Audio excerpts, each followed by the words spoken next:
Siku zote unapokwenda ng'ambo nyingine na maisha ya kiroho au elimu au uchumi au huduma, tegemea changamoto.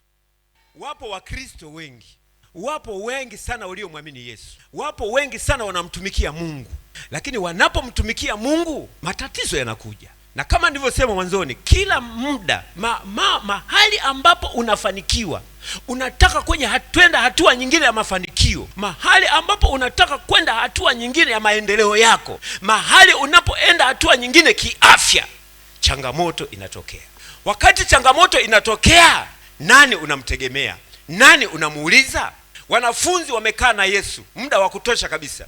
Yesu yuko pale. Wakati wanapata shida, wakaenda kumuuliza Yesu. Bwana Yesu asifiwe sana. Wakamuuliza Yesu. Yesu hakuwajibu muda ule.